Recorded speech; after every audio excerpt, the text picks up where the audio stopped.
کہتی ہیں کہ یہ سوال میرے بھائی نے کیا ہے، ان کے پاس مودودی کی تفہیم القرآن ہے جی جس میں یہ ذکر ہے کہ اسلام میں 4 بیویوں کے علاوہ لونڈی رکھنا جائز ہے۔ جی تو سوال کرنے والوں نے ان سے یہ کہا کہ ویسٹرن کلچر جو ہے اس میں رہنے والے بچے اس کے حوالے سے یہ پوچھتے ہیں کہ 4 بیویوں کی کیا جسٹیفیکیشن ہے، اور اس کے اوپر سے یہ لونڈی والا کیا حکم ہے؟ کیا دوسری بیوی لانا پہلی کے لیے انفیئر نہیں اور انسانی فطرت کے خلاف نہیں؟ ٹھیک ہے، اس سوال پر میں نے بہت تفصیل سے مختلف مجالس سوال و جواب میں جو یورپ میں ہوتی رہی ہیں روشنی ڈالی ہے۔ کچھ اس کا مثبت طرز کا جواب ہے، کچھ منفی طرز کا۔ پوچھنے والوں کا جو انداز ہے تاکہ اسلام کا بد اثر پڑے، عموماً اسی لیے پوچھا جاتا ہے، اس کو مد نظر رکھتے ہوئے میں نے بعض دفعہ ایک الزامی جواب بھی دیا ہے۔ پہلے میں اس سے بات شروع کرتا ہوں، مگر یہ بات شروع کرنے سے پہلے میں یہ بتا دوں کہ مولانا مودودی کے ساتھ اس معاملے میں مجھے ہرگز اتفاق نہیں ہے کہ آج کل کے زمانے میں قرآن کریم کے بیان کردہ حالات اطلاق پا رہے ہیں، یعنی وہ حالات اطلاق پا رہے ہیں جن میں لونڈی کی اجازت ہے۔ قرآن کریم تو غلامی کے خلاف ہے، آزادی کا علمبردار ہے، اور جہاں بھی غلامی کی بات ہوئی ہے وہاں خصوصیت کے ساتھ ان جنگوں میں غلام بننے والوں کا حوالہ ہے جو اس زمانے کے دستور کے مطابق غلام بنائے جاتے تھے، دونوں طرف سے بنائے جاتے تھے۔ اس زمانے میں کوئی ایسا انتظام تو نہیں تھا کہ وار کیمپس ہوں جہاں ہزارہا مردوں اور عورتوں کو اکٹھا رکھا جائے۔ وہ زمانہ ایسا تھا کہ قیدی تقسیم کیے جاتے تھے، ان میں عورتیں بھی تھیں اور مرد بھی۔ اگر اس خصوصی صورتحال کو پیش نظر رکھ کر مناسب حال حکم جاری نہ ہوتا تو سارا معاشرہ کئی قسم کی بدیوں سے بھر جاتا۔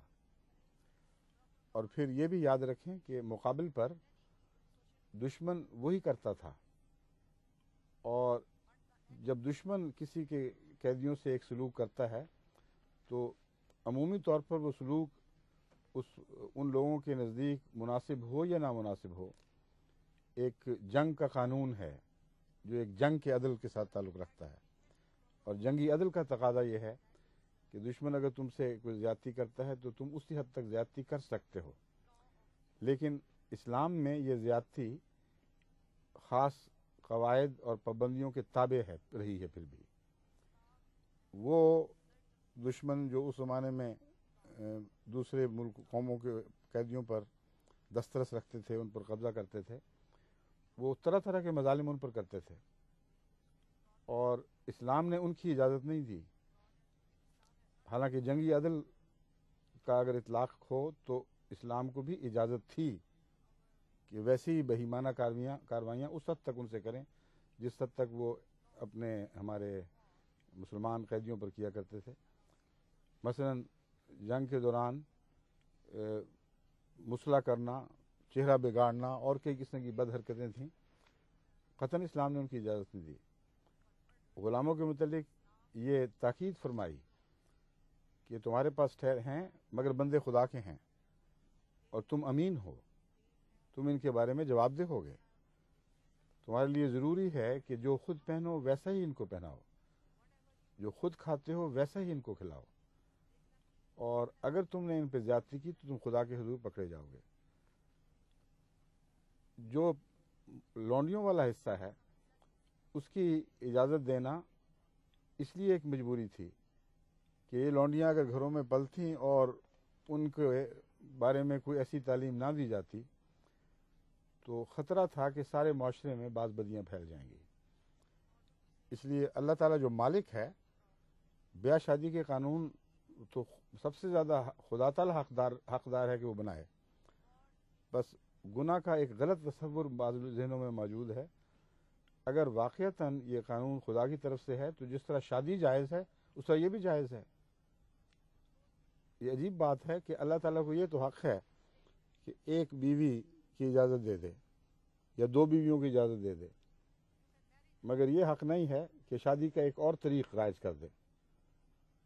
بس جو اسلامی قوانین ہیں ان کا ماخذ خدا ہے، اور اگر کسی کو یہ اعتبار نہیں تو پھر اعتراض کا حق ہی کوئی نہیں رہتا باقی۔ پھر سیدھا سادہ جواب ہے کہ دشمن اس سے بہت زیادہ ظلم کیا کرتا تھا، مسلمانوں نے اس سے بہت کم کر لیا، تو تمہیں کیا تکلیف ہے؟ لیکن کوئی مستقل قیدیوں کو بنانے کا اور بیچنے اور خریدنے کا ایسا نظام قرآن کریم نے جاری نہیں فرمایا جو ہمیشہ کے لیے نسل بعد نسل منتقل ہو سکے۔ اگر کسی لونڈی سے اس کے مالک کا بچہ پیدا ہو جاتا ہے تو وہ آزاد ہو جاتی ہے۔ اگر کوئی غلام یہ چاہتا ہے کہ میں آزاد ہوں، اس کے پاس پیسے نہیں ہیں، کیونکہ ان کو رکھنے کا اور ان کے انتظام کا ایک خرچ ہوا کرتا تھا، اس لیے ہر قیدی کا ایک فدیہ ہوا کرتا تھا۔ تو اللہ تعالیٰ نے یہ بھی حکم پابند کر دیا مسلمانوں کو کہ اگر کوئی غلام یہ کہے کہ میں اس وقت نہیں دے سکتا مگر میں کما کے دوں گا، اور مالک انکار کرے، تو وقت کے خلیفہ یا امام کو یہ حق حاصل ہے کہ زبردستی اس کو آزاد کروائے، اور یہ دیکھے کہ جس حد تک اس کو توفیق ملے اس توفیق کے اندر رہتے ہوئے وہ اپنی قیمت ادا کرے۔ پھر ہر قسم کے گناہوں کے میں شرط یہ رکھ دی معافی کی کہ غلام بھی آزاد کرو، اتنے غلام آزاد کرو۔ بس آزادی کی ساری تعلیمیں ملتی ہیں، غلام بنانے کا کوئی ذریعہ دکھائی نہیں دیتا سوائے اس جنگ کے جو مدافعانہ جنگ ہو۔ اس میں دشمن پہل کرے گا تو تمہیں موقع ملے گا نا۔ بس ایک ایسا برتن جس میں داخل ہونے کے راستے بہت ہی تنگ ہوں اور شاذ ہوں، اور اسے نکل جانے کے راستے بہت کھلے کھلے اور بکثرت ہوں، اس میں پانی ٹھہر کہاں سے سکتا ہے؟ بس اگر مسلمان سچے طور پر اسلام کی تعلیم پر عمل کرتے تو کسی غلامی کا کوئی سوال ہی باقی نہیں رہتا تھا۔